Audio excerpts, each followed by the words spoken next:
নবী চিৎকার দিয়ে বলবেন, মালিক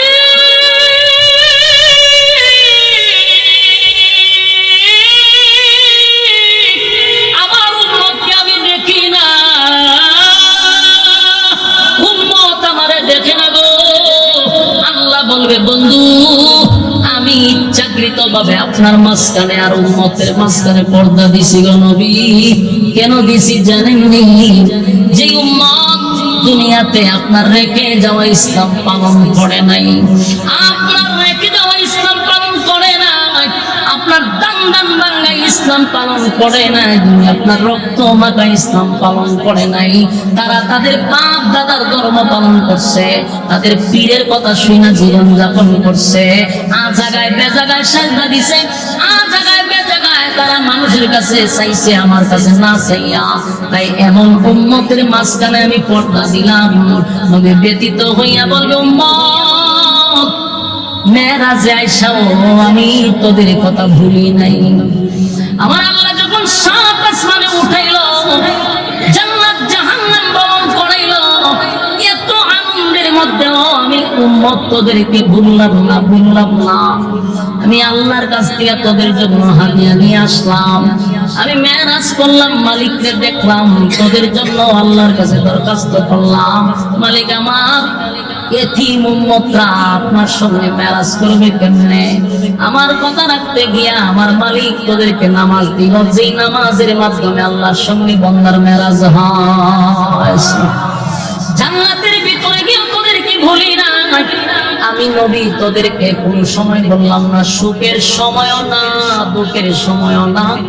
যেদিন মালাকুল মউত আজরাইল আমি নবীর সামনে আসছে, দুনিয়ার কারো কথা আমি বলি নাই, আমার সন্তানের কথাও বলি নাই, আমার মেয়ে ফাতেমার কথা বলি নাই, হাসাইন হুসাইন রাদিয়াল্লাহু তাআলার কথা বলি নাই।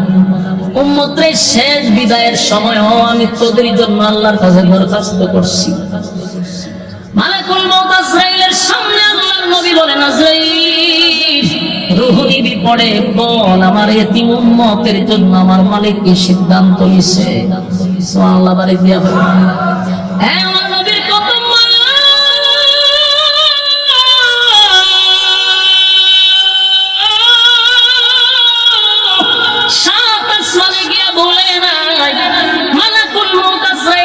সামনে রেখে উম্মত ভুলে নাই, উম্মত ভুলে নাই, উম্মত ভুলে নাই। আমি নবী দুনিয়া থেকে বিদায় হওয়ার সময় তোদের ব্যাপারে ফয়সালা করে আসছে। আল্লাহ আমার এতিম উম্মতের ব্যাপারে কি ফয়সালা? দুনিয়া থেকে যদি আমি চলে যাই আমার উম্মত এতিম হয়ে যাবে, গুনার কারণে আপনি তাদেরকে সমানে ধ্বংস করেন না। আল্লাহ গুনার কারণে আমার উম্মতকে আপনি লজ্জা দিয়েন না। আমার মালিক নবীর কথাগুলি মঞ্জুর করার পরে দুনিয়া থেকে রাসূলকে নিয়ে গেছে। সেই নবী কিয়ামতের মাঠে উম্মতকে প্রশ্ন করবে, উম্মতেরা রে, আমি তোদেরকে সুখের সময় বলি নাই, উম্মত তোদেরকে দুঃখের সময় আমি ভুলি নাই, কিন্তু আমি চলে আসার পরে আমার রেখে যাওয়া ইসলাম পালন করলি না, আমার মালিকের হুকুম মানলি না, আমি নবীর তরিকায় চললি না।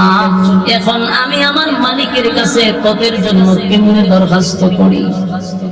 আমার জবাব মারা। এই জন্য আমি আপনাদের কাছে বলি, দুইটা শর্ত আমার মালিক দিছে, একটা হলো ঈমান আর একটা হলো নেক আমল। নেক আমলের মাধ্যমে আল্লাহর প্রিয় হওয়া যায়, নেক আমলের মাধ্যমে আমার মালিকের মহব্বতের বান্দা হওয়া যায়। এই যে ওয়াজ মাহফিলে বসছেন প্রচন্ড গরমের মধ্যে, এরপর আপনারা মৌমাছির মতো বসে আছেন, আপনার মতো কত মানুষ সেখান থেকে ওইটা গিয়া ওখানে বিড়ি খায়, ওখানে বইয়া চা খায়, ওখানে দাঁড়ায় আড্ডা মারে। এদের মাঝখান থেকে আল্লাহ আপনাদেরকে যাচাই বাছাই করে মহব্বত করে এমন একটা মজলিসে কোনো বসায় রাখছে। এটা আল্লাহর পক্ষ থেকে বান্দার প্রতি একটা দয়া দয়া দয়া মায়া মায়া দয়া মায়া ছাড়া কিছু না। কারণ আল্লাহ যারে ভালোবাসে ওই বান্দাটারে আমার মালিক দিনের কাজে লাগায়া রাখে। আপনি যদি মসজিদে 5 ওয়াক্ত নামাজে যান, নিজে নিজে প্রশ্ন করবেন, আমি মসজিদে যাই না, আমার মালিক আমার মসজিদে নিয়ে আসছে। আমারে যদি আমার মালিক ভালোই না বাসত রে, তাহলে আল্লাহর ঘরে আমারে আসতে দিত না। মালিক আমারে মহব্বত করে, তাই তো 5 বার আল্লাহর ঘরের সঙ্গে সাক্ষাৎ হয়। এই যুবক ভাইরা, আপনারা যদি আল্লাহ ভালোই না বাসত, এই মজলিসে বসায় রাখতো না। তাই মালিক যখন কাউরে কিছু দেয়, মালিকের শুকরিয়া আদায় করার দরকার আছে না? না। আপা হাসিবতুম আন্নামা খালাকনাকুম আবাসান ওয়া আন্নাকুম ইলাইনা লা তুরজাউন। বান্দারে, আমি অনর্থক তোদেরকে দুনিয়ায় বানাই নাই।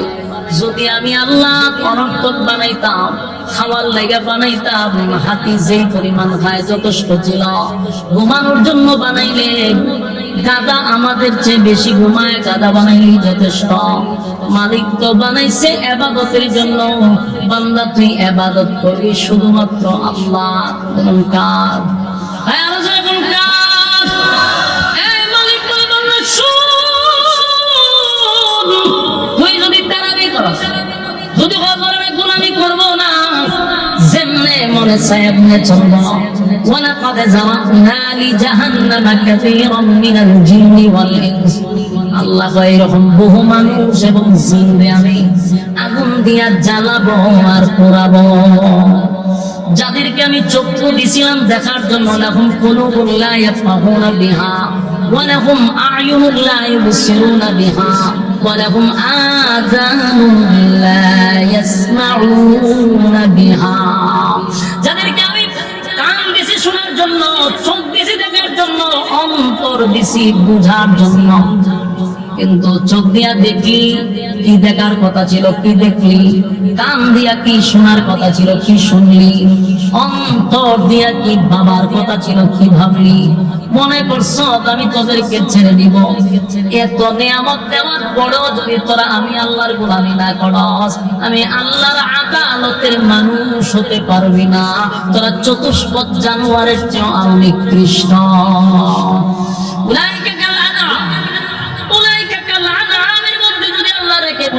মান সম্মান বাঁচত, কিন্তু আল্লাহ এর চেয়েও তোরা নিকৃষ্ট, মানে চতুষ্পদ জানোয়ারের সমান হয়েছে না। আল্লাহ এর চেয়ে বেশি নিকৃষ্ট। কেন বেশি কইল? চতুষ্পদ জানোয়ার যা করে না বুঝা করে, তুই যা করস বুঝা শুই না ঠান্ডা মাথায় করস, তাই তোর আর পশু রাগ করলে প্রথম না, তুই পশুর থেকে আরো নিকৃষ্ট। ঠিক কিনা? ইন্নাল্লাযীনা আমানু ওয়া আমিলুস সালিহাতি কানাত লাহুম জান্নাতুল ফিরদাউসি নুজুলা। আল্লাহ বলেন, 1 নাম্বার শর্ত হলো যদি তোমরা ঈমান আনো। ঈমান আনলো কার উপরে? ঈমান আনলো এক আল্লাহর উপরে, যার কোনো শরীক নাই, যার কোনো সাথী নাই, সঙ্গী নাই। কুল হুয়াল্লাহু আহাদ। নবী আপনি বলুন, আমি একক অদ্বিতীয়, আমার কোনো সাথী নাই, আমার কোনো সঙ্গী নাই। আল্লাহ রাব্বুল আলামিন তার বিষয় স্পষ্ট করেন, আমার কোন সাথী নাই, সঙ্গী নাই, আমার কোনো ইলাহ নাই, আমি কারো কাছ থেকে জন্ম নেই নাই, কাউরে জন্ম দেই নাই। তাই আমরা যার উপরে ঈমান আনবো তিনি এক অদ্বিতীয়। আল্লাহ ছাড়া আমরা কারো কাছে মাথা নত করব না, আল্লাহ ছাড়া কারো কাছে চাইব না। ইন্না সালাতি ওয়া নুসুকি ওয়া মাহইয়ায়া ওয়া মামাতি লিল্লাহি রাব্বিল আলামিন। আমার নামাজ, আমার রোজা, আমার হজ, আমার যাকাত, আমার জীবন, আমার মরণ লিল্লাহি রাব্বিল আলামিন, সবকিছু আল্লাহর জন্য। সবকিছু কার জন্য? আমার জীবন মরণ সবকিছু মালিকের জন্য। তাই আমরা যার উপরে ঈমান আনবো তিনি এক অদ্বিতীয়, কারো মুখাপেক্ষী না, কারোর উপর আল্লাহ ডিপেন্ড করে না। আমার মালিক বলেন, আমি কারো কাছে চাওয়ার প্রয়োজন নাই, সমস্ত মাখলুকাত আমার উপরে ডিপেন্ড করে, আমি কারোর উপর ডিপেন্ড করি না। তাই আল্লাহ রাব্বুল আলামিন বলেন, বান্দারে ঈমান যে আনবি শুধুমাত্র কেবলমাত্র একত্ববাদী খোদার উপরে ঈমান আনতে হবে। আল্লাহর উপরে ঈমান আনছেন ঠিক, কিন্তু আপনার ধ্যান ধারণা হলো আল্লাহর উপর ঈমান আনলাম, কিন্তু আমার সন্তান হয় না 10 বছরের ভিতরে। কিন্তু যদি অমুক মাজারে গিয়া মান্নত করি তাহলে আমার বাবা সন্তান দিবে। ঈমান আছে না গেছে? আপনারা বলেন মালিক ছাড়া কেউ নাই, আল্লাহ ছাড়া কোনো মালিক নাই, দেনেওয়ালা একমাত্র আল্লাহ। তাহলে সন্তান যদি কোথাও গিয়ে আপনি মান্নত করেন চান, তাহলে এটা আল্লাহর উপরে পূর্ণ আস্থা হইল? সন্তান দেওয়ার মালিককে, সন্তান দেওয়ার মালিক আল্লাহ। তাই চাইতে যদি হয় আল্লাহর কাছে দোয়া করবেন, রব্বি হাবলি মিনাস সালিহিন, আল্লাহ আপনি আমাকে একটা নেককার সন্তান দান করেন। দোয়া করতে হবে, মালিক এমন একটা সন্তান আপনি আমারে দেন যেই সন্তানের মাধ্যমে আপনার দ্বীন প্রতিষ্ঠিত হয়, আপনার দ্বীন প্রতিষ্ঠিত হয়, যেই সন্তানের দিকে তাকাইলে আমার কলিজা ঠান্ডা হয়। এই কথাগুলি মালিকের কাছে গভীর রজনীতে জায়নামাজে বৈশা যদি আপনি চাইতেন, আমার আল্লাহ আপনাকে সন্তান দিত। কিন্তু মানুষ এমনটা হয়ে গেছে, লাল সালুর কাছে গিয়া এক ব্যক্তি চুরি দিয়া হয়, বাবা সন্তান নাই। এই যে আপনি বাবার কাছে চাইলেন, মালিক বেজার হয়ে গেছে, বান্দারে আমি আল্লাহ বুঝি সন্তান দেওয়ার মালিক না, চাইনি বাবার কাছে। মালিক বলেন সব তো বরদাস্ত করি, কিন্তু একটা বিষয় আমি বরদাস্ত করতে পারি না, এটা হলো আমি আল্লাহ ছাড়া যদি বন্দা কারো কাছে চায়, এটা সহ্য করতে পারি না।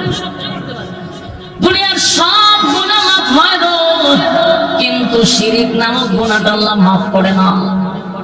সাবধান সাবধান, ঈমান আমাদের সবচেয়ে বড় সম্পদ। এই সম্পদ যদি একবার কারো কাছ থেকে চলে যায়, দুনিয়াও বরবাদ, পরকালও বরবাদ, কোনো কাজে আসবেন আপনার, সব ধ্বংস হয়ে গেল। ছোট ছোট কথার মাধ্যমে ঈমান যায়। যেমন আমরা দেশে অনেক মানুষ বলে, আমার ছেলেটা যদি বিদেশ না যাইতো না খাইয়া মরতাম, এরকম কথা কয় নেই?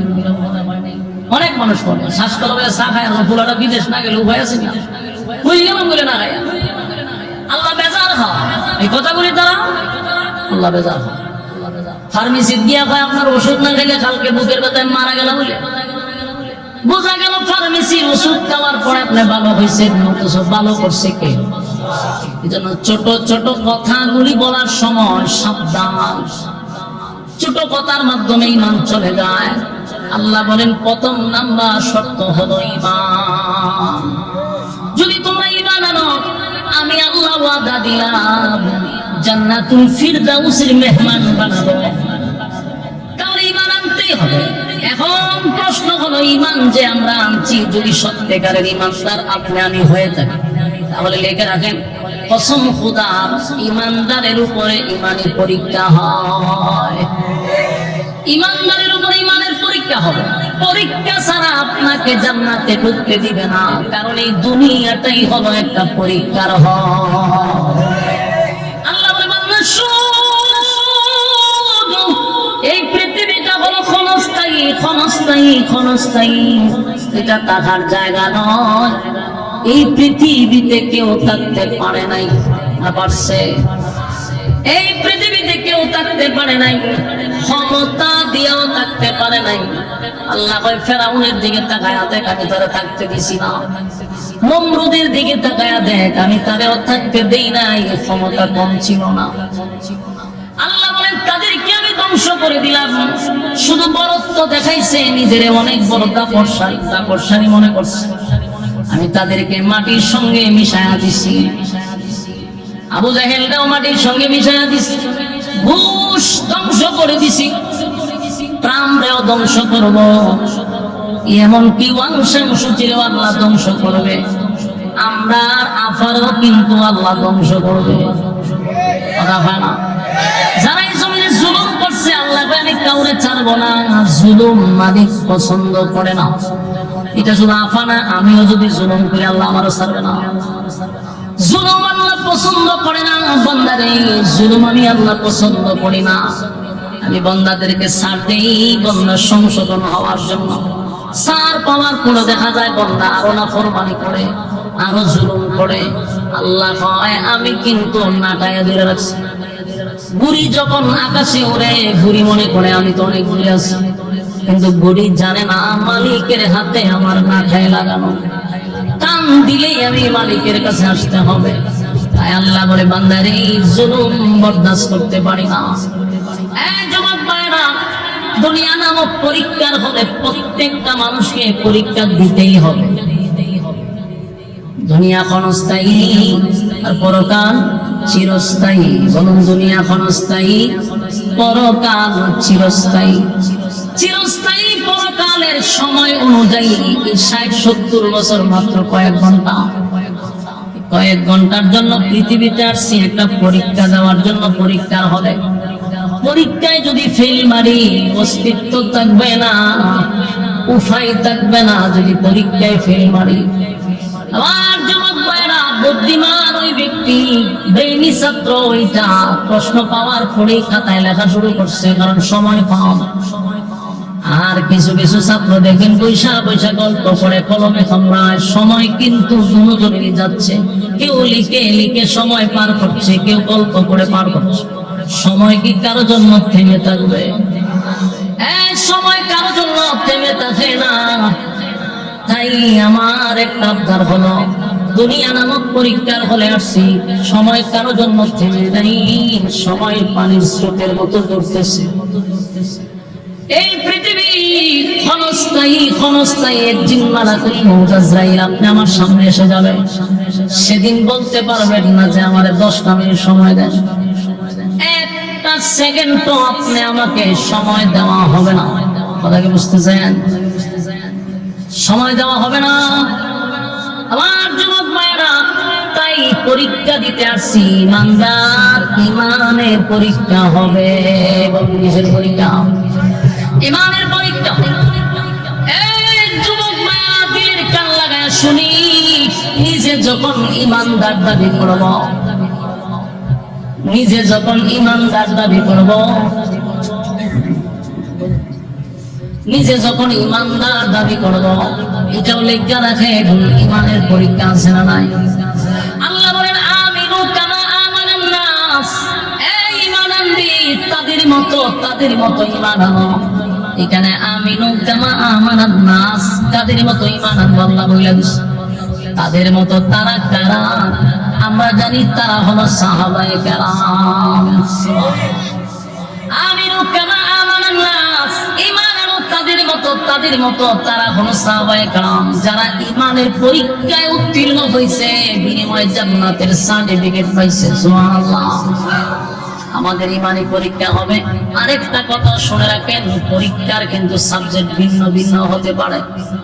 কাউরে আল্লাহ গরিব বানাইয়া পরীক্ষা করবে, বুঝে নিবা এটাই তোমার সাবজেক্ট। কাউরে আল্লাহ ধনী বানাইয়া পরীক্ষা করবে, বুঝে নিবা এটাই তোমার সাবজেক্ট। কাউরে আল্লাহ মুসিবত দিয়া পরীক্ষা করবে, বুঝে নিবা এটাই তোমার সাবজেক্ট। যুবক ভাইরা, গরিব বানাইয়া পরীক্ষা করে গো, দিন আনে দিন খায়, তার অভাব শেষ হয় না। বুঝতে হবে এটাই তোমার পরীক্ষা। এই হালতেই বলতে হবে আলহামদুলিল্লাহ। আমরা দেশের স্বভাব বড় খারাপ। যদি অভাব রেখে দেখে আল্লাহ আর কেউ দেখে না, খালি আমারই দেখে। অভাবের বড় পাপ, আল্লাহরে দোষারোপ করে। বন্ধা জানে না এটাই তোমার সাবজেক্ট, এই সাবজেক্টে পরীক্ষা দিতে হবে। কাউরে আল্লাহ কোটি কোটি কোটি কোটি হাজার কোটি টাকার মালিক বানায়, ওই 1000 কোটি টাকার মালিকের সাবজেক্ট হলো ধনী। ধনী অবস্থায় মালিক তার পরীক্ষা নেয় রে। ওই পরীক্ষায় যদি উত্তীর্ণ না হতে পারো, ধনী তোর খবর আছে। গরিবের বেলায় পরীক্ষা হবে, গরিব তোর খবর আছে। মুসিবত দেয় মাঝে মধ্যে, আল্লাহ মুসিবত দেয়। বড় বড় মুসিবত আসবে, বিপদ একটার পর একটা আসবে। বুঝতে হবে সাবজেক্ট এটাই, আমার উপরে মুসিবত আসবে, মুসিবতের উপরে ধৈর্য ধারণ করতে হবে। ধৈর্য নিয়ে বলতে হবে আল্লাহ যে অবস্থায় রাখছেন আলহামদুলিল্লাহ, আপনার ফয়সালার উপরে আমি সন্তুষ্ট। আমার যুবক ভাইরা, পরীক্ষা দিতে হবে। ঈমান নামক এই যে দৌলত আমাদের কাছে আছে, যদি দাবি করি আমি ঈমানদার, তাহলে অবশ্যই ঈমানের পরীক্ষা আছে না নাই? সাহাবায়ে কেরাম আমিনু কামা আমানান নাস, আল্লাহ বলেন তাদের মতো ঈমান আনো। তারা ঈমান আনছে পাথরের নিচে, বুকের উপর পাথর রাখছে। প্রচন্ড মরুভূমির বালু, এত গরম এত গরম এত গরম। সৌদি আরবের বালুর মধ্যে যদি আপনি চাউল ডালেন এটা মুড়ি হয়ে যাবে, এত গরম। এই বালুর মধ্যে সাহাবায়ে কেরামদেরকে শোয়া দিত, উপরে পাথর দিত যাতে নড়াচড়া না করে। বিনিময়ে তাদের কাছে বলা হইতো ঈমান ছেড়ে দে, আমি তোরে আজাদ করে দিব। সাহাবায়ে কেরাম পাথরের নিচে থাইকা বলতো জীবন দিতে পারি, ঈমান দিব না। আমার যুবক ভাইরা, শুধু তাই না, কত সাহাবীদেরকে জ্বলন্ত কয়লার মধ্যে শোয়া দিছে গো, চামড়া খসে খসে পড়ে গেছে। বিনিময়ে তারা ঈমান দেয় নাই, আওয়াজ দিয়া বলছে জীবন দিব কিন্তু ঈমান দিব না। বহু সাহাবীদেরকে গরম তৈলের মধ্যে ঢেলে দিছে, যেইভাবে আমরা মাছ ভাজি করি, সাহাবীদেরকে তৈলে ঢেলা দিছে, জীবনটা দিয়া দিছে কিন্তু ঈমান দেয় নাই। সুবহানাল্লাহ, ঈমান দেয় নাই রে। আর আজকে আমরা 5 টাকার কাছেও ঈমান বিক্রি করি। বাস্তব না বাস্তব? আমরা যেই দলের ঈমানদার, আমাদের বুকের উপরে পাথর দেওয়া লাগবে না, আমাদেরকে গরম তৈলেও ডালা লাগবে না, আমাদের গলায় রশিও লাগানো লাগবে না, কারণ আমরা 5 টাকার কাছেই নিজের ঈমানটা বিক্রি করে দেই। কথা বলেন না আপনারা? আমার কথা কি শুনতেছেন? হাত তুলে যদি হাত তুলে না, হাত তুলে আমরা লক্ষণ খুব খারাপ দেখতেছে। হাত তুলে একেবারে ডানা করে বলি বলেন মোনাজাত পর্যন্ত লড়াচড়া নাই, আমরা মোনাজাত দিয়ে যাবো ইনশাআল্লাহ। হাত তুলে এখন ইনশাআল্লাহ লক্ষণ খারাপ করা, হাত তুলে বলে আমরা মোনাজাতের আগে যাওয়া যাবে না ইনশাআল্লাহ। লেহন মানকার সিবাত করেছি উঠবেন ওয়াদা বরখেলাপ, আর ওয়াদা বরখেলাপ হলো মুনাফিকের খাসলা। হলো কিসের খাসলা? তখন যদি কেউ উঠে আপনারা স্লোগান দিবেন, কে যায় রে মুনাফিক যায়, এই ইজ্জত থাকবো নি? কথা হয় না। যদি ইজ্জত বাঁচাইতে চান তাহলে বই দাও আমাকে তো। আর যদি বলো যে আমার ইজ্জত নেই, আমাকে বেজ্জিতে লোক কেন জানবে না করে যে বেজ্জিতে লোক এখান হাত দরকার নেই। লড়াচড়া আছে, লড়াচড়া মনোযোগ দিয়ে শুনে। আমরা রেখে তৈলের মধ্যে বাজি করা লাগবো, বুকে ভাত তোর দেওয়া লাগবো, আমরা 5 টাকার কাছে ঈমান বিক্রি করি। খবর এটা কিভাবে সম্ভব? বুঝুন, এটা বাস্তব। আল্লাহ রাব্বুল আলামিন বলেন আমিনু কামা আমানান নাস, আমিনু কামা আমানান নাস, তোমরা ঈমান আনো তাদের মতো যারা ঈমান আনছে।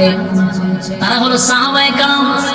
আমার যুবক ভাইরা, ঈমানের পরীক্ষা দিতে গিয়ে তারা তৈলের মধ্যে পর্যন্ত চলে গেছে, জ্বলন্ত কয়লার মধ্যে তারা চলে গেছে, বুকের উপর পাথর রাখছে, ঈমান ছাড়ে নাই।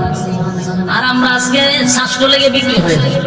এই জন্য আমি বলছি, রব্বে কারীম বলেন বান্দারে শর্ত তো দিলাম মাত্র 2টা, এর মধ্যে একটাই হলো ঈমান, আর একটা হলো নেকামল। ঈমানটা লইয়া যদি কবরে আসস, নেকামল লইয়া যদি কবরে আসস, ওয়াদা দিলাম জান্নাতুল ফিরদাউস আমি তোদেরকে দিয়া দিব। সুবহানাল্লাহ। কিন্তু ঈমান নামক পরীক্ষা দিতে হবে, ঈমান নামক পরীক্ষা দিতে হবে। সুমাইয়া রাদিয়াল্লাহু তাআলা একজন মহিলা হইয়া ঈমানের পরীক্ষা দিছে, ফেরাউনের বউ আসিয়া ঈমানের পরীক্ষা দিছে। আমার যুবক ভাইরা, ঈমানের পরীক্ষায় তারা উত্তীর্ণ হয়েছে। আসিয়া ছিল ফেরাউনের বউ, কালেমা পড়ার কারণে মুসা পয়গম্বরকে পয়গম্বর মানল, একত্ববাদী খোদার উপরে ঈমান আনলো। ফেরাউন আসিয়ার পর্যন্ত ফেরাক মানল। ফেরাক বুঝেননি? ফেরাউন ছিল দেশের বাদশা, বাদশার বউ ছিল আসিয়া। সেই আসিয়া ঈমানের জন্য পরীক্ষা দিছে, হাজার হাজার মানুষের সামনে আসিয়ার উলঙ্গ করছে। নাউযুবিল্লাহ। আমার যুবক ভাইরা, এই দিলের কামড়ে শুনি, একটা মহিলা পৃথিবীর 4 জন মহিলা আছে শ্রেষ্ঠ। পৃথিবীর 4 জন মহিলা হলো শ্রেষ্ঠ, এর মধ্যে একজন হলো আসিয়া। ফেরাউনের বউ, কাফেরের বউ হইয়া পৃথিবীর 4 জন মহিলার মধ্যে একজন মহিলা। সেই আসিয়া ঈমানের পরীক্ষা দিছে রে। হাজার হাজার মানুষের সামনে ফেরাউন তার বউকে মাটির সঙ্গে শোয়া দিল, কাঠের উপরে রেখে হাতের মধ্যে পেরাক বসছে, পায়ের মধ্যে পেরাক বসছে। চামড়াগুলি শরীর থেকে যেইভাবে আমরা খাসি জবাই করার পরে চামড়া ছিলি, আসিয়ার শরীর থেকে চামড়াগুলি টেনে টেনে খোলা হয়েছে। প্রচন্ড রুদ্রের মধ্যে চামড়া শরীর থেকে সরাইয়া রুদ্রের মধ্যে শোয়া রাখছে।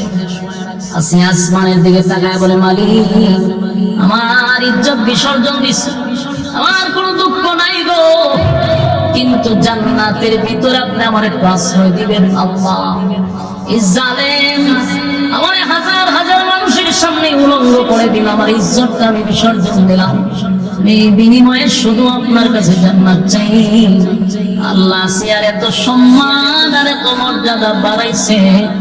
আল্লাহ বলেন, চারজন মহিলার মধ্যে আসিয়া একজন, যে আসিয়ার সঙ্গে আমার নবীকে জান্নাতে আল্লাহ বিবাহ করায়া দিবে। আমার যুবক ভাইরা, ইমানের পরীক্ষা দিল আসিয়া, মহিলা হইয়া ইমানের পরীক্ষায় ফার্স্ট ডিভিশনে পাস করছে। নবীর যুগে সুমাইয়া রাদিয়াল্লাহু তাআলা হতো এইভাবে আবু জাহেল সুমাইয়ারে উলঙ্গ করে লজ্জাস্থানে বর্ষা দিয়ে আঘাত করতে লাগলো। তাও কলিজার টুকরা সন্তান আম্মা রাদিয়াল্লাহু তাআলার সামনে, সন্তানের সামনে মাকে উলঙ্গ করে নির্যাতন করছে। শাহাদাতের আগ পর্যন্ত সুমাইয়া তার সন্তানকে নসিহত করলো, বাবারে, আমি হয়তোবা দুনিয়ার থেকে বিদায় হয়ে যাব, কিছুক্ষণের ভিতরেই আমি হয়তোবা শাহাদাত বরণ করব, কিন্তু আমি এমন সন্তান জন্ম দেই না যেই সন্তান বেঈমানের কাছে মাথা নত করবে। মা হইয়া সন্তানকে নসিহত করে, আম্মা, যত মুসিবত আসুক না কেন সাবধান বাবা, ঈমান ছাড়বি না, ঈমান ছাড়বি না। এই দুনিয়া হলো ক্ষণস্থায়ী, অনস্থায়ী দুনিয়ার জন্য চিরস্থায়ী জান্নাত হারাইতে পারস না।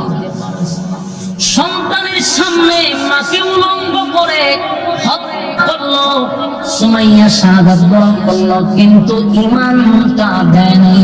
সুবহানাল্লাহ। আমার যুবক ভাইরা, ঈমানের এত দাম, ঈমানের এত দাম, এত দাম, এত দাম, ঈমানের এত দাম। বহু সাহাবীরা নির্যাতনের শিকার হয়েছে, নির্যাতনের স্টিম রুলার চাপায়া দিয়েছেন। সাহাবায়ে কেরামরা নবীর কাছে আবদার করতে লাগলো, পয়গম্বর, নির্যাতন আর সহ্য করতে পারি না, এত নির্যাতন, এত নির্যাতন, আপনি আল্লাহর কাছে বলেন না আসমান থেকে যেন আমাদের জন্য সাহায্য পাঠায়। পয়গম্বর নির্যাতন দেখে চোখের পানি ছেড়ে দিয়া বলে, সাহাবীরা রে, এই হালতে যদি তোরা শাহাদাত বরণ করস, আমি নবী তোদেরকে ওয়াদা দিলাম আল্লাহর তোর জান্নাত তোদের জন্য ওয়াজিব। সুবহানাল্লাহ। আমার যুবক ভাইরা, এই জন্য আল্লাহ বলেন, ইন্নাল্লাযীনা আমানু, তোমরা যদি ঈমান আনো, এরপর আল্লাহ বলেন ওয়া আমিলুস সালিহাত, তোমরা যদি নেক আমল করো। বলুন এরপরে ধাপ কি? কথা হয় না, নেক আমল। ঈমানের পরে কি? নেক আমল। এখন আমরা আল্লাহ বলছেন ঈমানের পরে তোমরা নেক আমল করো। এই যে ওয়াজ মাহফিলে বসছেন, প্রচন্ড গরমের মধ্যে আপনারা বসে আছেন মৌমাছির মতো, বাজার ঘাট বাদ দিয়া, আরামের বিছানা ছেড়ে দিয়া নরমাল বিছানার মধ্যে বসে আছেন। এটাও নেক আমল, নেক আমল। এই নেক আমলের বিনিময়ে আল্লাহ ফেরদাউস দান করবে। সুবহানাল্লাহ। আমার যুবক ভাইরা, আল্লাহ বলেন, আমি তোদেরকে বানাইছি শুধুমাত্র কেবলমাত্র আমার গোলামীর জন্য, গোলামীর জন্য, গোলামীর জন্য। বান্দারে, আসমান জমিন সূর্য চন্দ্র গ্রহ নক্ষত্র পাহাড় পর্বত সাগর নদী নালা খাল কীট পতঙ্গ, যা দেখি যা আমরা দেখি না, সব সৃষ্টি জগৎ আমার আল্লাহ বানাইছে বান্দা তোর গোলামীর জন্য। সুবহানাল্লাহ। জবান বন্ধ রাখবেন না, আল্লাহু আকবার। সমগ্র সৃষ্টি জগৎ আমাদের গোলামি করে, কিন্তু শর্ত আল্লাহ বলছেন, বান্দা তুই শুধু আমার গোলামি করবি। তুই আমার গোলামি করবি, আমার সেজদা দিবি, আজাগায় বেজাগায় সেজদা দিবি না, আজাগায় জায়গায় চাইবি না, যদি চাইতে হয় আমার কাছে চাইবি, মাথা যদি নত করতে হয় আমার কাছে করবি। তামাম পৃথিবীর মাখলুকাত বান্দা তোর গোলামি করতে বাধ্য। সূর্য এই পৃথিবীর থেকে 13 লক্ষ গুণ বড়, 13 লক্ষ গুণ বড়, 9 কোটি 30 লক্ষ মাইল উপরে সূর্যটা। এত বড় সূর্য বান্দা তোর গোলামি করে, তোর গোলামি করে। বান্দারে সাগর নদী নালা খালবিল তোর গোলামি করে, তুই শুধু গোলামি করবি আমার। কারণ আমি তোরে অনর্থক বানাই নাই, অকারণে বানাই নাই বান্দা, নিজ প্রয়োজনে বানাই নাই, খাওয়ার জন্য বানাই নাই, ঘুমানোর জন্য বানাই নাই। আফা হাসিবতুম আন্নামা খালাকনাকুম আবাসান ওয়া আন্নাকুম ইলাইনা লা তুরজাউন। আল্লাহ বলেন অনর্থক বানাই নাই বান্দা, শুধুমাত্র কেবলমাত্র ওয়া খালাকুতুল জিন্না ওয়াল ইনসা ইল্লা লিয়াবুদুন। মানব দানব দুইটা জাতিরে বানাইছি শুধুমাত্র কেবলমাত্র আমি আল্লাহর গোলামির জন্য, আমি আল্লাহর গোলামির জন্য। গোলামি যদি না করস আমি আল্লাহ ওয়াদা দিলাম, ইন্না জাহান্নামা কানাত মিরসাদা, নিশ্চয়ই জাহান্নাম তোদের জন্য ওঠ পেতে বসা। লিত্তাগিনা মাআবা, এই সীমা লঙ্ঘনকারীদের জন্য, সীমা লঙ্ঘনকারীদের জন্য। সীমা লঙ্ঘন কারা করলো? আল্লাহর দেওয়া নিয়ামত পেয়ে আল্লাহর নাফরমানি যারা করলো। যেমনে মনে চায় বান্দা তুই এমনে চলস, আমি আল্লাহ না তোরে কিছু নিয়ম কারণ দেখায়া দিলাম, লাগাম ছাড়া চলতেছস, যেমনে মনে চাই এমনি চলস। উলামায়ে কেরাম মিম্বরে বৈশা তোদেরকে নসিহত করে কানে ঢোকে না, ওয়াজ মাহফিলে এত ওয়াজ করে জান্নাত জাহান্নামের বয়ান করে তোরা শুনস না। তোর মন গড়া জিন্দেগি চালাইলি লিত্তাগিনা মাআবা, সীমা লঙ্ঘনকারীদের জন্য জাহান্নাম। এই জাহান্নামে যদি আল্লাহ একবার ঢোকায় রে, উপায় থাকবে না, উপায় থাকবে না, উপায় থাকবে না। আমার যুবক ভাইরা, এই জাহান্নামের ভিতরে ঢুকলে উপায় নাই। দুনিয়া তোমার সহ্য করার ক্ষমতা আমাদের নাই রে। একটা মোমবাতির আগুনে মাথা, আঙ্গুলের মাথা রাখা যায় না। সেই জাহান্নামের ভিতরে ভয়াবহ আগুনের মধ্যে আমাদেরকে ঢুকানো হবে। আল্লাহ বলেন লাবিসিনা ফিহা আহকাবা, যুগের পর যুগ, যুগের পর যুগ সেখানে তোমরা অবস্থান করতে হবে। দুনিয়ার কোন কারাগারে গেলে ছোট ভাই বড় ভাই পাতি নেতা বড় নেতা আছে, যে কোনো ভাবে লগইন করে বাহির হওয়া যায়, কিন্তু জাহান্নামে বন্দী হবে, বাহির করার মতো কেউ নাই। কেউ আল্লাহর সামনে দাঁড়াইয়া, আল্লাহর সামনে দাঁড়াইয়া কথা বলার সাহস নাই গো। আদম থেকে নিয়া ঈসা রুহুল্লাহ পর্যন্ত সবাই তো ছিল নবী রাসূল পয়গম্বর। এত বড় বড় পয়গম্বর ইব্রাহিম খলিলুল্লাহ, যিনি আল্লাহর বন্ধু ছিল, ইব্রাহিম নবীর ক্ষমতা নাই আল্লাহর সামনে দাঁড়ায় কথা বলা। মুসা কালিমুল্লাহ, যিনি আল্লাহর সঙ্গে কথা বলে, সেই মুসা নবীও সেদিন আল্লাহর সামনে কথা বলার সাহস নাই।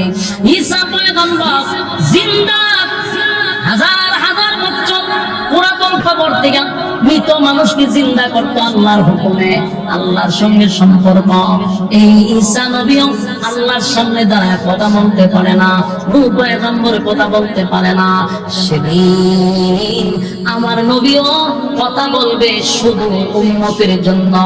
আল্লাহ বলবে বন্ধু ওয়ালা সাউফা ইউতিকা রাব্বুকা ফাতারদা, আমি আপনাকে খুশি করব, খুশি করব, খুশি করব।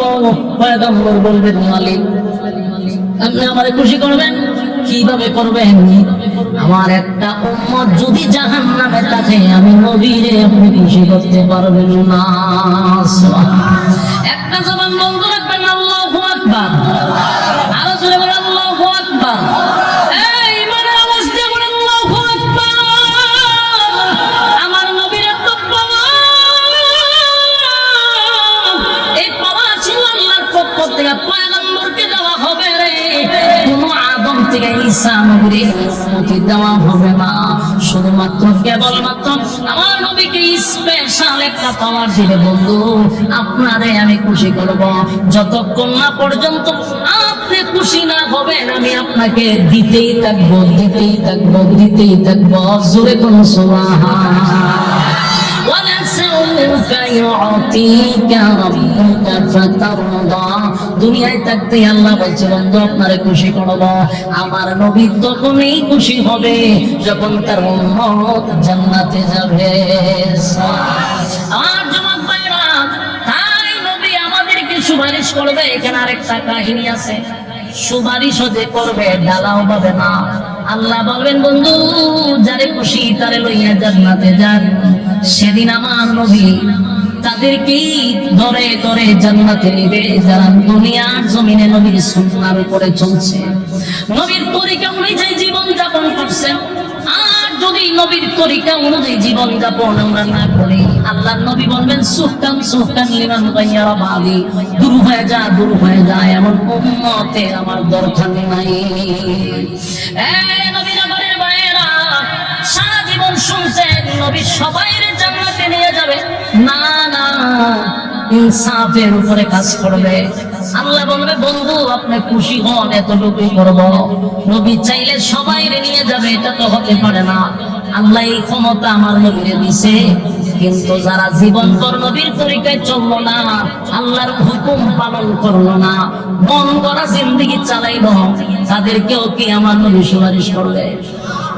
যারা নবীর তরিকায় জীবন যাপন করছে, নবীর সুন্নাহ অনুযায়ী জীবন যাপন করছে, আল্লাহর হুকুম মানছে, হক হালাল মাইনা চলছে, গুনার কারণে শাস্তি যোগ্য সে জাহান্নামে গিয়ে ঢুকছে, সেখান থেকে আপনি আমার নবী মালিকের কাছে চায়া সুপারিশ করে আপনি আমার জান্নাতে ঢুকাবে। কিন্তু বাইরে সারা জীবন মন গড়া জিন্দেগি চালাইলেন, নবীর সুন্নাহ অনুযায়ী জীবন যাপন করলেন না। আল্লাহর নবীর কাছে রিপোর্ট আসবে, উম্মতের রিপোর্ট নবীর কাছে দেওয়া হবে। নবী উম্মতের রিপোর্ট দেখে চোখের পানি ছেড়ে দেয়া বলল, উম্মতের আরে আমি না তোদের জন্য উহুদের ময়দানে জান্নাত পাইলাম, আমি না তোদের জন্য তায়েফের ময়দানে রক্তাক্ত হইলাম, আমি আমার রক্ত দিয়া ইসলামটাকে জিন্দা করছি। ইসলাম নামক বিজ্ঞান নিছে আমার সাহাবায়ে কেরামরা রক্ত দিছে, আমিও রক্ত দিলাম, ইসলাম কমপ্লিট করে তোদের কাছে রেখে আসলাম। আজকে তোরা মন গড়া জিন্দেগি চালাইলি, পীরের তরিকায় চললি, নবীর তরিকায় চললি না, আল্লাহর হুকুম মানলি না, কিন্তু পীরের হুকুম মানতে তোরা বস লইয়া গুরু লইয়া মাজারও যাস, বাবার দরবার ছাগল লইয়া যাস, কিন্তু আমি নবীর তরিকাটা মানতে তোর ভালো লাগলো না। আজকে এই হাসরের মাঠে কেমনে রে উম্মত আমি আল্লাহর কাছে তোদের জন্য সুপারিশ করি? এমন একটা জায়গা নাই যে অংশ দিয়া তোদেরকে জান্নাতে নিব। আমল নামা তো আমার আল্লাহ আমার হাতে দাঁড়ায়া দিছে। বান্দারে আল্লাহর নবী উম্মতের আমল নামা দিকা চিৎকার দিয়া বলবে, উম্মতেরা কিভাবে আমার মালিকের কাছে আমি তোদের জন্য সুপারিশ করি? 60 বছরের জিন্দেগিতে নাই আমার সুন্নাহ, না আমার আল্লাহর হুকুম, জীবন ভর তো করি মন গড়া জিন্দেগি, যেমনে মন চায় এমনে চলি। বিপিএল খেলা দেখার সময় ছিল তোর কাছে, আইপিএল খেলা দেখার সময় ছিল তোর কাছে, ঘন্টার পর ঘন্টা সোশ্যাল মিডিয়ায় থাকার সময় ছিল তোর কাছে, সময় নাই শুধু আমি আল্লাহ এবং রাসূলের বেলা। আল্লাহ নবী কান্দার বলে সুহকান সুহকান দূর হ দূর হ, এমন উম্মতের আমার কোনো দরকার নাই যেই উম্মত আমার দান বাংলা ইসলামকে মূল্যায়ন করলো না, আমার রক্ত মাখা ইসলামটারে মূল্যায়ন করলো না, সেই উম্মতের আমার কোনো দরকার নাই। উম্মত আর নবীর মাঝখানে একটা পর্দা পড়ে যাবে রে, উম্মত আর নবীর মাঝখানে পর্দা পড়ে যাবে। নবী চিৎকার দিয়ে বলবেন,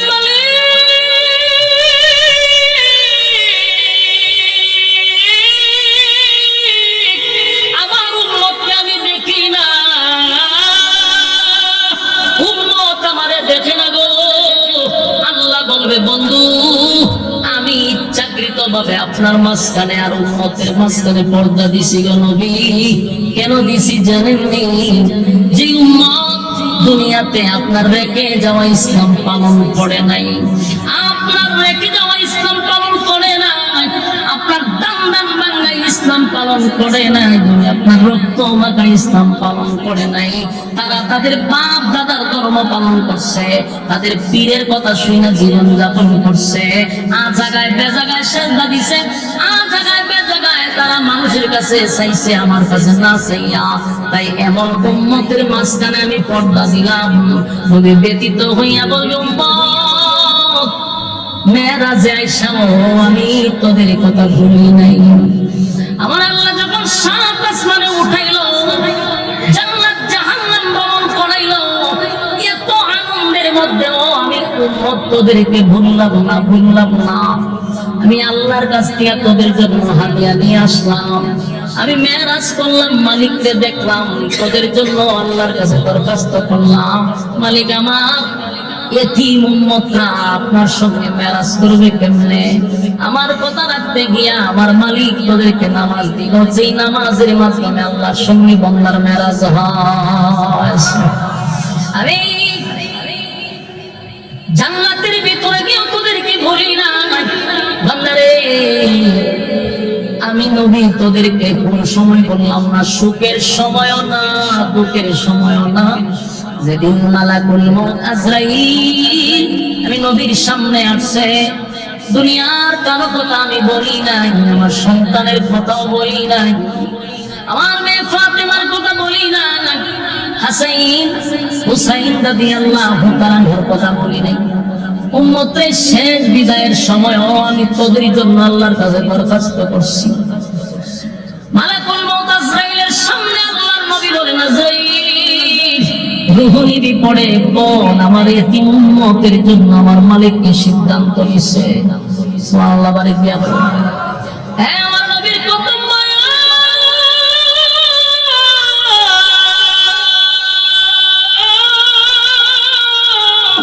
সাত আসমানে গিয়া বলে না, মালাকুল মউত আজরাইলকে সামনে রাখা উম্মত ভুলে নাই, উম্মত ভুলে নাই, উম্মত ভুলে নাই। আমি নবী দুনিয়া থেকে বিদায় হওয়ার সময় তোদের ব্যাপারে ফয়সালা করে আসছে। আল্লাহ আমার এতিম উম্মতের ব্যাপারে কি ফয়সালা? দুনিয়া থেকে যদি আমি চলে যাই আমার উম্মত এতিম হয়ে যাবে, গুনার কারণে আপনি তাদেরকে সমানে ধ্বংস করেন না। আল্লাহ গুনার কারণে আমার উম্মতকে আপনি লজ্জা দিয়ে দিন না। আমার মালিক নবীর কথাগুলি মঞ্জুর করার পরে দুনিয়া থেকে রাসূলকে নিয়ে গেছে। সেই নবী কিয়ামতের মাঠে উম্মতকে প্রশ্ন করবে, উম্মতেরা রে, আমি তোদেরকে সুখের সময় ভুলি নাই, উম্মত তোদেরকে দুঃখের সময় আমি ভুলি নাই, কিন্তু আমি চলে আসার পরে আমার রেখে যাওয়া ইসলাম পালন করলি না, আমার মালিকের হুকুম মানলি না, আমি নবীর তরিকায় চললি না। এখন আমি আমার মালিকের কাছে তোদের জন্য কেমনে দরখাস্ত করি?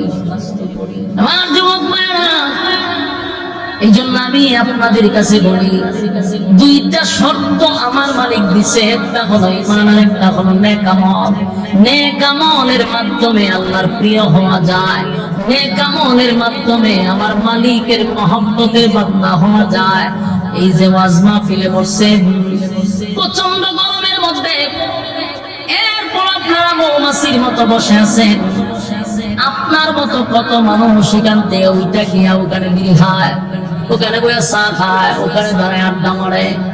এদের মাঝখান থেকে আল্লাহ আপনাদেরকে যাচাই বাছাই করে, মহব্বত করে এমন একটা মজলিসে এখনো বসায় রাখছে। এটা আল্লাহর পক্ষ থেকে বান্দার প্রতি একটা দয়া দয়া দয়া, মায়া মায়া, দয়া মায়া ছাড়া কিছু না। কারণ আল্লাহ যারে ভালোবাসে ওই বান্দাটারে আমার মালিক দিনের কাজে লাগায়া রাখে। আপনি যদি মসজিদে 5 ওয়াক্ত নামাজে যান, নিজে নিজে প্রশ্ন করবেন, আমি মসজিদে যাই না, আমার মালিক আমাকে মসজিদে নিয়ে আসছে। আমারে যদি আমার মালিক ভালোই না বাসতো রে, তাহলে আল্লাহর ঘরে আমারে আসতে দিত না। মালিক আমারে মহব্বত করে, তাই তো 5 বার আল্লাহর ঘরের সঙ্গে সাক্ষাৎ হয়। যুবক ভাইরা, আপনারা যদি আল্লাহ ভালোই না বাসতো এই মজলিসে বসায় রাখতো না। তাই মালিক যখন কাউরে কিছু দেয়, মালিকের শুকরিয়া আদায় করার দরকার আছে না? না। আপা হাসিবিতুম আন্নামা খালাকনাকুম আবাসাও ওয়া আন্নাকুম ইলাইনা লা তুরজাউন। বান্দারে, আমি অনর্থক তোদেরকে দুনিয়ায় বানাই নাই।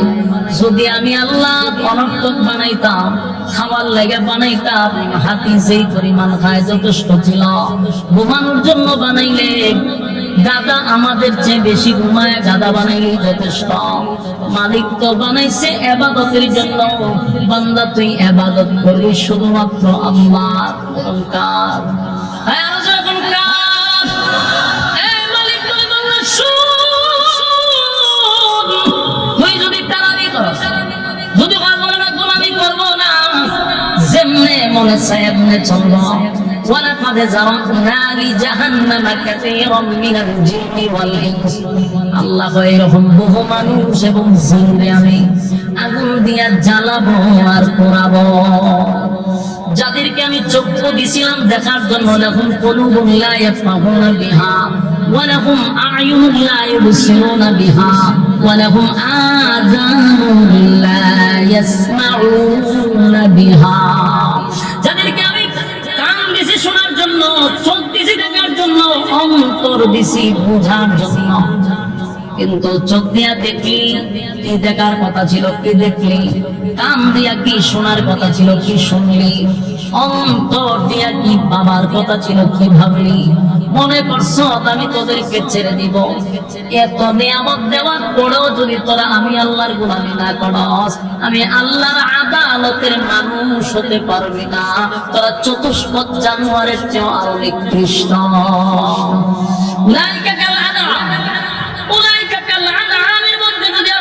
মোটামুটি মান সম্মান বাঁচত, কিন্তু আল্লাহ এর চেয়েও তোরা নিকৃষ্ট। মানে চতুষ্পদ জানোয়ারের সমান কইছে না, আল্লাহ ভাই এর চেয়ে বেশি নিকৃষ্ট। কেন বেশি কই ন?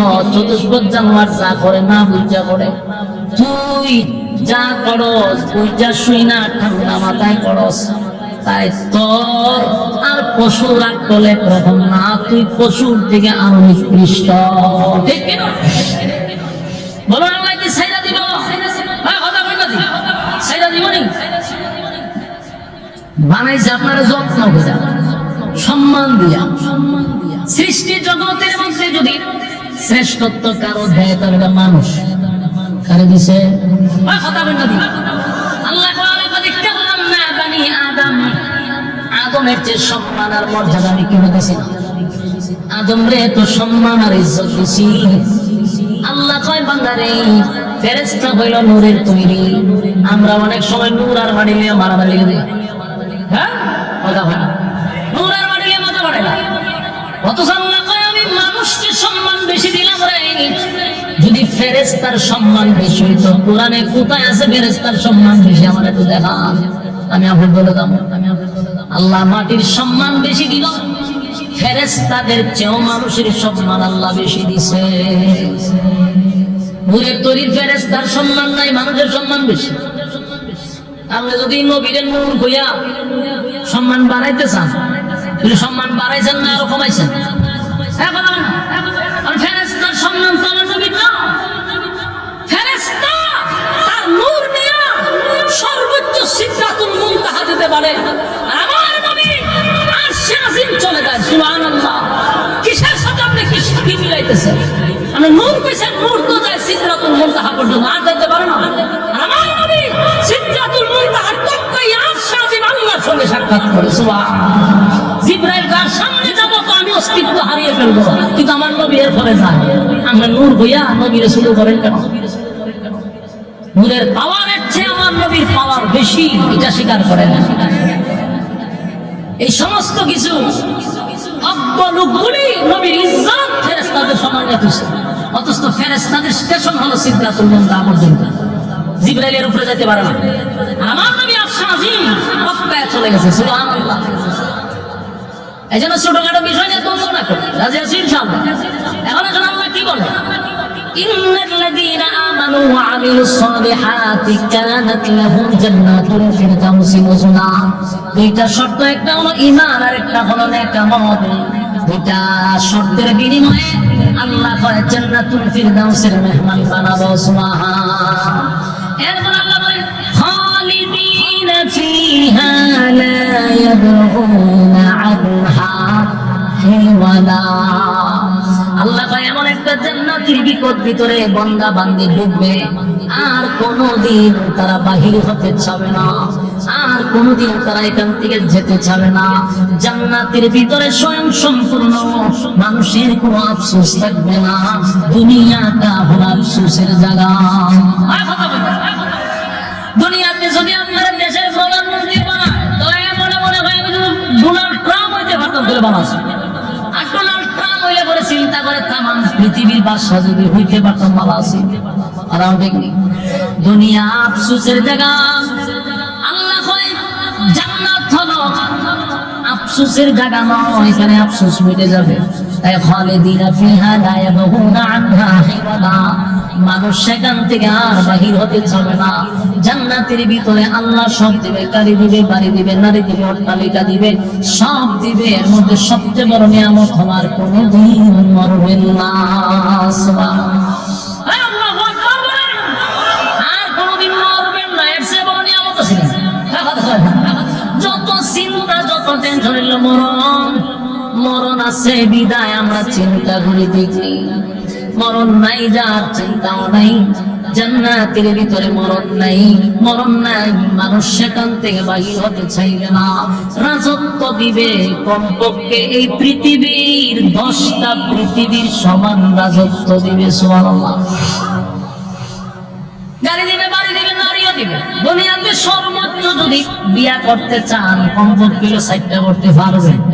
বেশি হইলে তাও বাংলাদেশও না, বাংলাদেশ এটা ঠান্ডা ভরা দেশ। এই দেশে একটার বেশি অধিক বিয়া করলে আপনার মাধ্যমে হালাই ইচ্ছা এর সব পালা না, এমন বাস্তব না, বাস্তব। কিন্তু এটা ইসলামিক দৃষ্টিতে আমরা চাইলে যেটা করতে পারবেন। কিন্তু ঠান্ডা পড়ছে বাংলাদেশে একটার বেশি 2টা করা যায়, প্রেম ভরণ যায়। প্রেম আমরা 50টা করলে হয় এনজয়, কোনো অসুবিধা নাই। কিন্তু হারাম তরিকে বিয়া করলে হয় হালাই ইচ্ছা। বাস্তব না, বাস্তব। আল্লাহ সর্বোচ্চ না 4টা বেবি, আর জান্নাতে গেলে কমপক্ষে 72টা দিব। সুবহানাল্লাহ। বাড়ি দিয়া হবে 72টা বউ দিব। এটা দুনিয়ার বউ না, দুনিয়ার বউ না। জান্নাতের হুরুগির মানে এমন সুন্দর হবে, একটার দিকে তাকায় 40 দিন নাই। সুবহানাল্লাহ। কয়দিন? আপনারা চাইবে 40 দিন চাই থাকবে, দিশা একটা কোথা দিবে? 40 দিন ধরে একটার পয়সা দিছে, 60টা রয়েছে। কি পরিমাণ সৌন্দর্য আল্লাহ দিবে। দুনিয়ার বউগুলি বানাইছে স্যাম্পল। বলুন কি? আরো জোরে, দুনিয়াটাই হলো পুরাটা, দুনিয়াটাই হলো একটা স্যাম্পল। স্যাম্পল বুঝুনি? দোকানে যদি কেউ চাল কিনতে যান দেখবেন সামনে কতগুলা বাড়ির মধ্যে এতগুলা ভিক্ষার মতো হয়ে বসে। তাহলে কি বলবে আইসা তো চাল কিনতে আমরা ভিক্ষা করবো? ভিক্ষা করি না রে, তোর কয় টন লাগবে আমার এখন। এটা হলো স্যাম্পল। পিছনে আমার গোডাউন হবে না। চাউলের দোকানে যা সামনে দেখা, এটি কি স্যাম্পল। পিছনে আমার গোডাউন, কয় টন লাগবে আমার এখন। দুনিয়া পুরাটাই একটা স্যাম্পল। এটা যা দেখতেছেন জান্নাতের একটা স্যাম্পল। জান্নাতে আল্লাহ গোডাউন রাখছে। এই জান্নাত যদি পেতে হয় বলুন কয়টা শর্ত লাগবে? আরো জুড়ে এই 2টা শর্ত। একটা হলো ঈমান, আর একটা হলো নেক আমল। কথা হয় না? ঈমানের জন্য জীবন দিব, নেক আমল করব। ঈমান নামক অ্যাকাউন্ট যদি থাকে তাহলে নামাজ গিয়া ঢুকবে, রোজা গিয়া ঢুকবে, যত ইবাদত বندگی করবেন সব অ্যাকাউন্টে ঢুকবে। আর যদি ঈমানই না থাকে তাহলে নামাজ, রোজা, হজ, যাকাত কোনোটাই কাজে আসবে না। ঈমান নামক অ্যাকাউন্ট। আজকের পর থেকে এই মাহফিলতে যাওয়ার পরে একটা সাবজেক্ট মাথায় সব সময় ঢোকাইবেন যে আমার সবচেয়ে বড় নিয়ামত হলো আমার ঈমান। আমি দুনিয়ার সব দিতে রাজি, কিন্তু ঈমানটা আমি দিতে রাজি না। এতে যদি আমার জীবন চলে যায় রে, আমি জীবন দিব কিন্তু ঈমান বিক্রি করব না। কারা কারা রাজি আছেন হাত তুলে দেখায় দেন। লিল্লাহে তাকবীর, লিল্লাহে তাকবীর। রাজি আছেন নি সবাই? আমরা সবাই ঈমানের সাথে জিন্দেগি করব, জীবন যাপন করব। আল্লাহ যেন আমাদেরকে মৃত্যুর আগে ঈমান হারা না করে। রাজি আছেন ইনশাআল্লাহ? সর্বহালতে ঈমানের উপরে যেন টিকে থাকতে পারি, সেই দোয়া আল্লাহর কাছে করতে হবে। মালিকের কাছে বলবেন, আল্লাহ ঈমানের হালাতে আমাকে মৃত্যু দান করেন, বেঈমান বানায় আমার কবরে দিয়েন না। কারণ ঈমান যদি যারা পরিমাণ নিয়ে যায়, কোন একদিন জান্নাতে যাওয়ার আশা আছে। ঈমান যদি না থাকে তাহলে কোনদিন জান্নাতের গ্রামটুকু আমাদের কপালে জমবে না। রাজি আছেন ইনশাআল্লাহ? আল্লাহ আমাদের সবাই সবাইকে বলনেওয়ালা শুননেওয়ালা উভয়কে সহি আমল করার তৌফিক দান করুক, সকলে বলে আমিন। সম্মানিত সুধী, দীর্ঘক্ষণ সময় আপনারা মনোযোগ সহকারে কথাগুলি শ্রবণ করেছেন। আল্লাহ তাআলা বলনেওয়ালা শুননেওয়ালা উভয়কে কথাগুলির উপরে আমল করার তৌফিক দান করুক, আমিন। আমরা এখানে প্রায় 5 বছর ধরে আমি আসতেছি। আমার দুলাল ভাইয়েরা যারা আছে এর সাথে একটা সুসম্পর্ক হয়েছে। তো আমার একটা আবদার করছে যে আগামী বছর যেন মাহফিলটা একটু পরে হয়। আমি বলছি রায়হান ভাই আছে, ওই জানুয়ারি অথবা ডিসেম্বরে যেন হয়, এটা তাদের একটা আবদার। ইনশাআল্লাহ রায়হান ভাই যেহেতু আছে, প্রোগ্রামের ব্যাপারে রায়হান ভাই কথা বলবে, রায়হান ভাই যেটা বলবে এইভাবে সেটিং হবে ইনশাআল্লাহ। আমরা ইনশাআল্লাহ মৌসুমের ভিতরে একটা প্রোগ্রাম দেওয়ার চেষ্টা করব, কিন্তু এটা মহব্বতের খাতিরে স্টেজে বইয়া হইলাম, নাহলে আমরা প্রোগ্রামের ক্ষেত্রে এগুলো বলি। আপনারা আমার জন্য দোয়া করেন, আমি জানি মহব্বত করেন, বিশেষ করে আমার মাদ্রাসাটার জন্য দোয়া করবেন ইনশাআল্লাহ। থাকা যাবে না। আপনারা এখানে যখন প্রথম আসছিলাম তখন মাদ্রাসা ছিল না। আজকে আমার এলাকায় 100% জায়গা নিয়ে একটা মাদ্রাসা করছে। কত শতাংশ? 100% নিয়ে জায়গা নিয়ে একটা মাদ্রাসা হয়েছে। এই মাদ্রাসা প্রতিটা জমি বিল্ডিং এই মাহফিলে যা আপনারা হাদিয়া দেন, এই টাকা দিয়ে মাদ্রাসা হয়েছে। সম্মানিত সুধী, আমরা দোয়া করি বিশেষ করে এই দৌলতপুর পশ্চিম পাড়াবাসীর উদ্যোগে আজকের এই মাহফিল। প্রবাস দেশের ব্যবসা বাণিজ্য যারা করে সবাই মিলে, গ্রামবাসী মিলে মাহফিলটা করে প্রত্যেক বছর। আলহামদুলিল্লাহ, আমারও রায়হানের মাধ্যমে আপনাদের সাথে একটা সুসম্পর্ক হয়েছে। আমিও দোয়া করি আল্লাহ কিয়ামত পর্যন্ত এই মাহফিলটাকে কবুল করুক। এই মাহফিলের মাধ্যমে এলাকাবাসীকে আল্লাহ নাজাতের উসিলা করে দেন, আমিন। তার মানে সংবাদ শুনে তার ফুফু মারা গেছে। সংবাদ শুনে ফুফু মারা গেছে। ছেলেটা এখনো বিদেশ আছে, লাশ এখন আসে। বিশেষ করে তার জন্য, তার ফুফুর জন্য উজ্জ্বল করে নাম ছেলেটার জন্য উজ্জ্বল। এবারে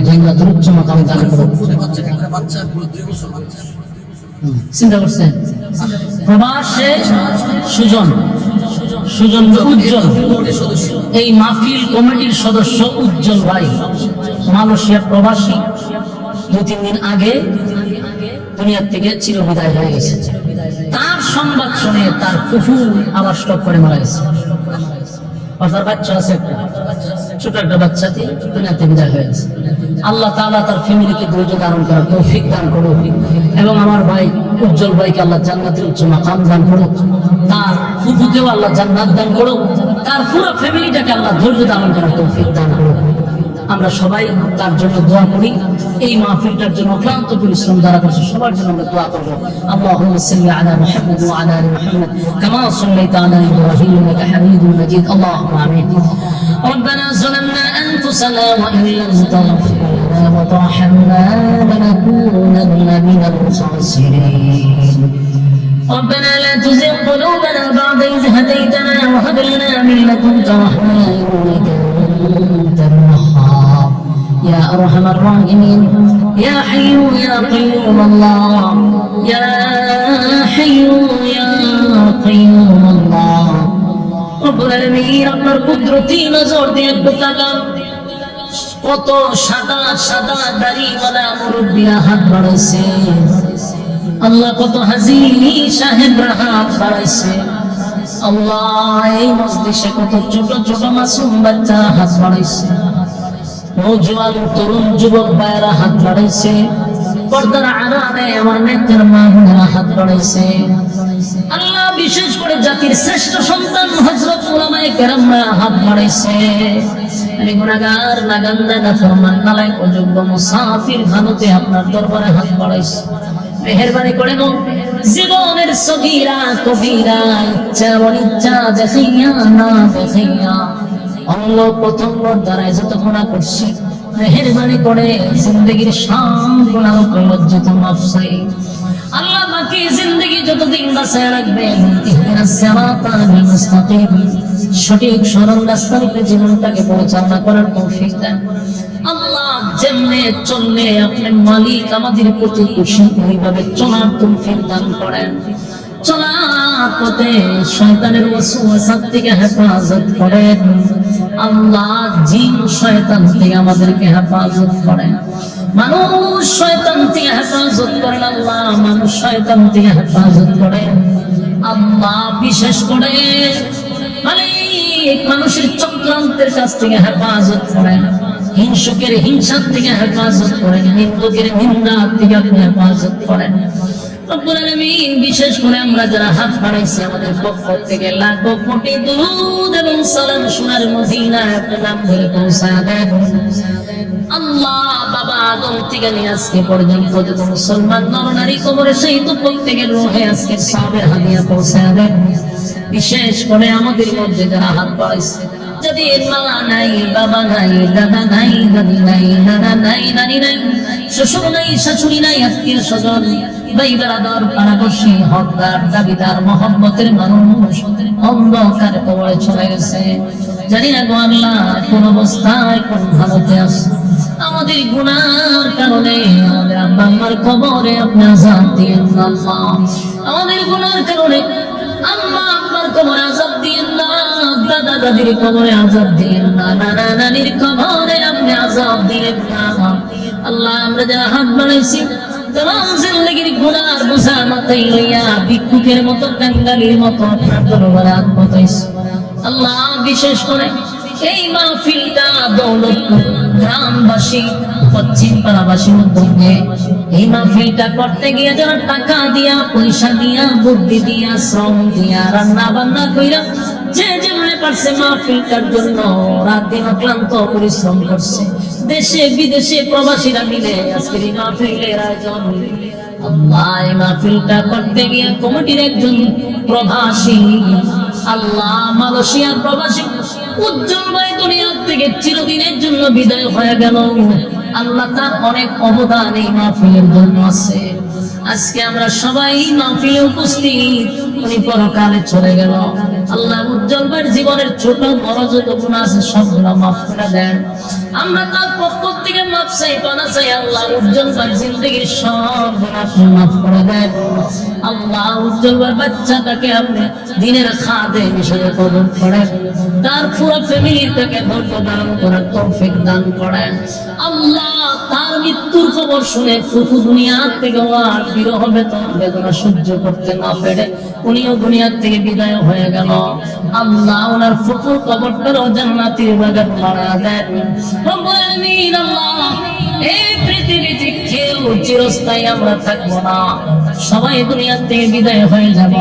দুনিয়া থেকে বিদায় হওয়ার আগে ইমানের সাথে আমাদেরকে মৃত্যু দিয়ে আল্লাহ আমাদের গুনার কারণে বেঈমান বানাইয়া কবরে নিয়েন না, ইমানদার বানাইয়া আপনার মহব্বতের বান্দা বানাইয়া কবরে নিয়েন আল্লাহ রব্বুল আলামিন।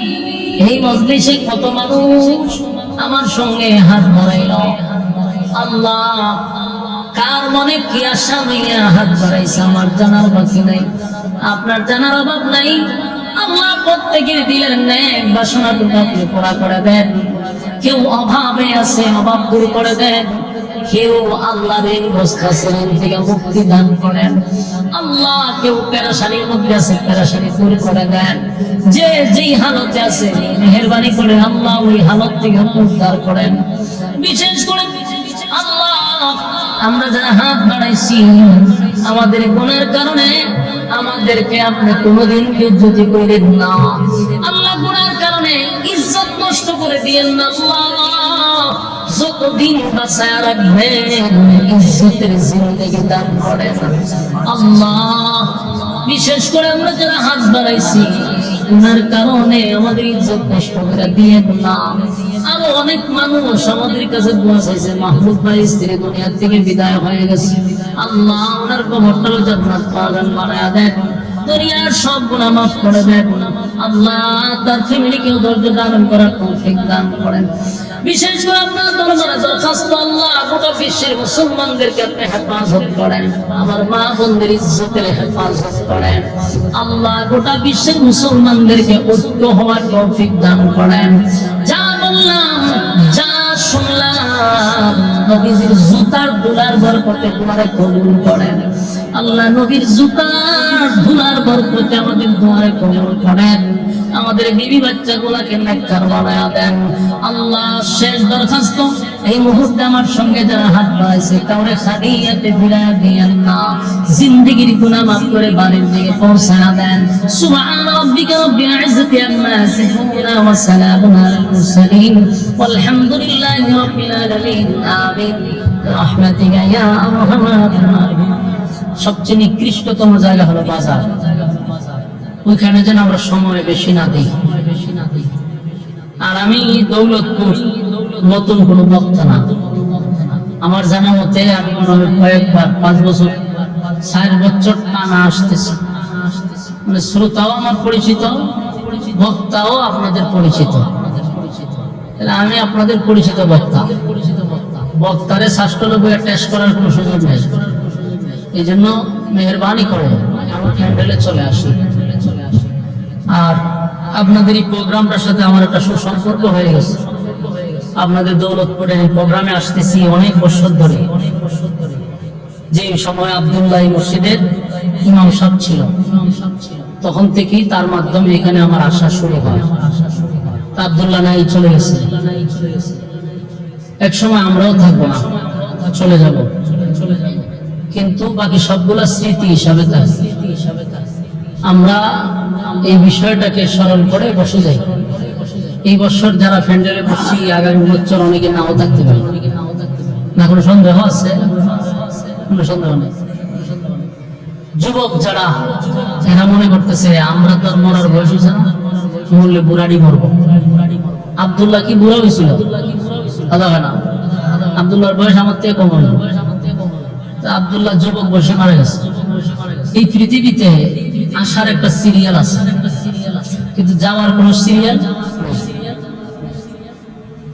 দাদার আগে নাতি চলে যায়, বাবার আগে সন্তান চলে যায়, তার মানে কোনো সিরিয়াল নেই। এই জন্য আমরা যারা ইয়ং আছি, মেহরবানি করে আমরা বসে যাই, কথা আমরা না বলি। যত নীরব থাকবেন কথা তত শুনতে ভালো লাগবে, বক্তারও বলতে ভালো লাগবে। সম্মানিত সুধী, আমি আপনাদের সামনে মহাগ্রন্থ আল কোরআন থেকে সূরা কাহাফ এর শেষ অংশ তেলাওয়াত করছি, আরেকটি আয়াতের একটি অংশ তেলাওয়াত করছি। আয়াতগুলিকে সামনে রেখে আমরা কিছু কথা উপস্থাপন করতে চাই।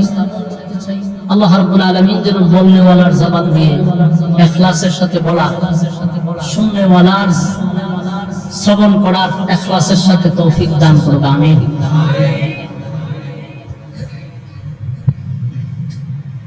সবচেয়ে বড় আশ্চর্যের ব্যাপার হলো চতুর্দিকে বৃষ্টি হইতেছে, কিন্তু এখানে বৃষ্টি নেই।